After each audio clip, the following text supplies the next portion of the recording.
अस्सलाम वालेकुम, welcome to my YouTube channel. आज एक नई वीडियो के साथ हाज़िर हुए हैं और इस वीडियो में हम क्लास 5 की इंग्लिश की बुक से एक लेसन सेलेक्ट करेंगे जिसकी हम उर्दू ट्रांसलेशन के साथ रीडिंग करेंगे।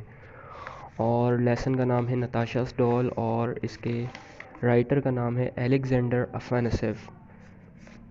तो स्टार्ट करते हैं रीडिंग नताशास डॉल यानी नताशा की गुड़िया। Do you remember reading about the wicked witch called Baba Yaga who lived in a forest? क्या आपको याद है वो रीडिंग जो कि एक बुरी जादूगरनी के बारे में थी जिसका नाम था बाबा यागा जो कि एक जंगल में रहती थी। Well here is another tale in which you will meet her. यहाँ एक और कहानी है जहाँ आप उससे मिलेंगे। Natasha lived on the edge of a great forest. Natasha एक बड़े से जंगल के किनारे पर रहती थी। She was only 8 years old when her mother died. वो सिर्फ 8 साल की थी जब उसकी माँ का इंतकाल हुआ। The poor girl was heart broken for she loved her mother very much. उस लड़की का दिल टूट गया या वो मायूस हो गई जब उसकी क्योंकि वो अपनी माँ से बहुत ज़्यादा प्यार करती थी। All that she had to remember her mother by was a beautiful doll her mother had given her. अब वो सिर्फ अपनी माँ को उस गुड़िया की वजह से ही याद किया करती थी क्योंकि उसकी माँ ने जो उसे गुड़िया दी थी। Take great care of the doll her mother had told her. इस गुड़िया का ख़ास ख्याल रखना उसकी माँ ने उससे कहा था। And feed her and ask for help whenever you are in need. और जब भी तुम्हें ज़रूरत पड़े इसको खाना खिलाना और इससे मदद मांगना। But never tell anybody about her. लेकिन किसी को इस गुड़िया के बारे में मत बताना। व्हेन नताशा's मदर डाइड जब नताशा की माँ का इंतकाल हुआ her father married a women who already had 2 daughters। उसके वालिद ने एक औरत से शादी कर ली जो जिसकी पहले ही 2 बेटियां थी। The 2 girls and there mother did not love Natasha. वो 2 लड़कियां और उनकी माँ नताशा से प्यार नहीं करते थे। In the hot summer the stepmother made Natasha work outdoor in the sun and in the winter she found the worst job for her in the icy wind and snow. गर्मियों में उसकी सौतेली माँ उसे धूप में काम करने के लिए भेज देती और सर्दियों में उसके लिए सबसे मुश्किल काम ढूंढती जो कि ठंडी हवा या बर्फ़बारी में कोई ऐसा काम होता। Natasha never complaint. नताशा कभी शिकायत नहीं करती थी। She kept her doll with her van ever she went. Natasha अपनी गुड़िया को अपने साथ रखती जब कभी भी कहीं भी वो जाती। And when life became unbearable. और जब उसकी ज़िंदगी नाकाबिले बर्दाश्त हो जाती यानी सख्तियाँ ज़्यादा हो जाती। शी फेड द डॉल वो गुड़िया को खाना खिलाती एंड आस्क्ड फॉर हेल्प और उससे मदद मांगती। Miraculously all her troubles went away and her jobs were done. मौजिज़ाना तौर पर उसकी तमाम परेशानियाँ दूर हो जाती और उसके काम बन जाते। One day Natasha's father went off on a long journey. एक दिन नताशा के वालिद किसी सफ़र के लिए दूर चले गए। Natasha was so sad to see him go. Natasha उन्हें जाता हुआ देखकर बहुत उदास थी। Because when he was around life did not seem so harsh. क्योंकि जब भी वो करीब होते थे तो उसे अपनी ज़िंदगी इतनी मुश्किल नहीं लगती थी। That night as darkness fell. उस रात जैसे ही अंधेरा हुआ and the wind and rain howled and swirled outside the house.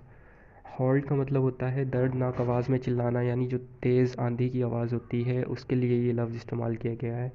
और स्विल्ड का मतलब है पानी के चक्कर खाना यानी जो हवा की वजह से बारिश का पानी जो है इधर उधर अलग अलग डायरेक्शंस में घूम रहा होता है उसके लिए कह रहे हैं। And the wind and the rain howled and swirled outside the house. और उस रात अंधेरी रात में हवा और बारिश जो तेज़ हवा के साथ चलने लगी। The stepmother set the 3 girls to work. उसकी सौतेली माँ ने उन तीनों लड़कियों को काम पर लगा दिया। One of the daughter was told to make lace. उनमें से एक लड़की को एक बेटी को तस्मे या डोरी बनाने पर लगा दिया। The second had to knit stocking और दूसरे को मोज़े बुनने के काम पर लगा दिया। And Natasha was order to spin और नताशा को जाल बुनने या स्वेटर वगैरह बुनने के तौर पर काम पर लगा दिया। The girls were left with 1 candle burning. उन तीनों लड़कियों को एक जलती हुई मोमबत्ती के साथ छोड़ दिया। And women went to bed और औरत सोने के लिए चली गई। आफ्टर सम टाइम कुछ वक्त के बाद one of the daughters plug the wick out of the candle and deliberately put it out. Wick का मतलब होता है जो बत्ती जो या धागा वगैरह जो कि उस मोमबत्ती या चिराग के अंदर लगा होता है उसे रोशनी भी कहते हैं। तो यहाँ कह रहा है कि कुछ वक्त के बाद उनमें से एक बेटी ने वो बत्ती चिराग में से निकाल कर मोमबत्ती से निकाल कर फेंक दी जानबूझकर। Oh dear said the girl. उस लड़की ने कहा the candle has gone out, बत्ती तो बाहर गिर गई, and there is no wick, और कोई बत्ती या चिराग नहीं है।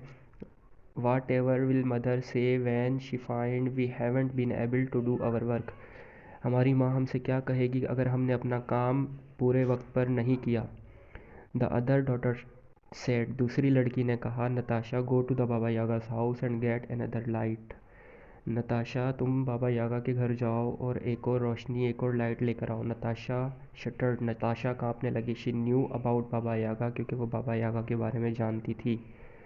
The mighty witch lived in a hut in the forest, वो बुरी जादूगरनी एक झोंपड़ी में रहती थी जंगल के अंदर। And she rode through the air in a mortar, mortar एक चक्की होती है कोई चीज़ पीसने के लिए जो रखी जाती है, तो यहाँ वो उसे सवारी के तौर पर इस्तेमाल करती थी उस चक्की को। तो यहाँ कह रहा है कि the mighty witch lived in a hut in the forest and she rode through the air in a mortar, वो एक जंगल के अंदर एक झोंपड़ी में रहती थी और वो उस मोटर के ऊपर बैठकर हवा में सफ़र किया करती थी। She was so powerful that she could crush any human who crossed her path, वो बहुत ज़्यादा पावरफुल थी, बहुत ज़्यादा ताकतवर थी, जो भी कोई आदमी उसके रास्ते में आता उसे वो कुचल देती थी। Now Natasha was faced with a problem, अब नताशा को एक परेशानी का सामना था। If she stayed at home her step mother would make her life miserable, अगर वो घर पर रुकती तो उसकी सौतेली माँ उसके लिए उसकी ज़िंदगी अजीरन कर देती या उसे बहुत ज़्यादा परेशान करती। If she went to the forest, अगर वो जंगल जाती, Baba Yaga might do her greater harm, Baba Yaga उसे नुकसान पहुंचा सकती थी। She wept as she picked up her doll, उसने रोते हुए अपनी गुड़िया को उठाया। And a crust of bread, और रोटी का एक टुकड़ा उठाया। And set off for the dark forest, और उस घने अंधेरे जंगल की तरफ चलने लगी। Van they neared the forest, जब वो और उसकी गुड़िया जंगल के करीब पहुँचे, Natasha fed her doll with some bread, Natasha ने अपनी गुड़िया को कुछ रोटी के टुकड़े खिलाए। लिटिल डॉल, छोटी गुड़िया, शी सॉब्ड, वो हिचकी लेते हुए कहने लगी, प्लीज़ हेल्प मी नाउ, अब मेरी मदद करो। Nobody has ever return from Baba Yaga's house, आज तक कोई भी बाबा यागा के घर से वापस नहीं आया। आई एम अफ्रेड, मैं डरी हुई हूँ। I really need your help, मुझे सच में तुम्हारी ज़रूरत है। The doll chewed on the bread, उस गुड़िया ने उस रोटी के टुकड़े को चबाया। And her eyes glistened like bright stars, और उसकी आंखें जो हैं वो चमकते हुए सितारों की तरह चमकने लगी। Have no fear Natasha said the doll, उस गुड़िया ने कहा, नताशा घबराने की ज़रूरत नहीं है। No harm will come to you, तुम्हें कोई नुकसान नहीं पहुंचेगा। बट रिमेंबर, लेकिन याद रखना, do not tell a soul about me. अच्छा, यहाँ सोल वैसे सोल रूह को कहते हैं, लेकिन यहाँ मतलब लोगों के लिए यूज़ हुआ है। कह रहा है, do not tell a soul about me, किसी को भी मेरे बारे में मत बताना। The forest was very dark that night, उस रात जंगल बहुत ही काला, बहुत ही अंधेरा नुमा था। Because of the cloud and the rain, क्योंकि बादलों और बारिश की वजह से। The wind howled through the trees and swept branches creaked and groaned as if they were in pain, उस रात हवा बहुत ज़्यादा तेज़ चल रही थी और दरख्तों की जो टहनियाँ थी वो इस तरह से कड़कड़ करती थी जैसे दर्द के मारे चिल्ला रही हो। Natasha Drew her clock tightly around her self and marched on, Natasha ने अपनी चादर ज़ोर से लपेटी और जंगल की तरफ चलने लगी। Clutch the little doll close to her chest, और उस गुड़िया को मजबूती से अपने सीने से लगाए हुए। शी वॉकड एंड वॉक, वो चलती रही। And after an hour or two she heard the distant थर्ड ऑफ हॉर्सेस हूफ्स, 1 या 2 घंटों के बाद उसने घोड़ों की गुर्राने की आवाज़ सुनी। At first she thought it was thunder, उसे पहले ऐसे लगा शायद वो किसी तूफ़ान या गरज या बादलों की कड़कने की आवाज़ थी। But then the steady beating of hooves got louder and closer, लेकिन फिर वो आवाज़ कभी कम और कभी ज़्यादा होने लगी। नताशा फ्रोज, नताशा जम गई। As the earth trembled under her feet, जैसे कि ज़मीन उसके पैरों के नीचे कांप रही हो। देन सडनली, फिर अचानक से, a horseman dressed all in white thundered by on a brilliant white steed, white steed यहाँ एक जंगली घोड़े को भी कहा जाता है। तो कह रहे हैं कि अचानक ही एक घुड़सवार सफ़ेद लिबास में एक शानदार जंगली घोड़े पर गरजता है या सामने नमूदार होता है।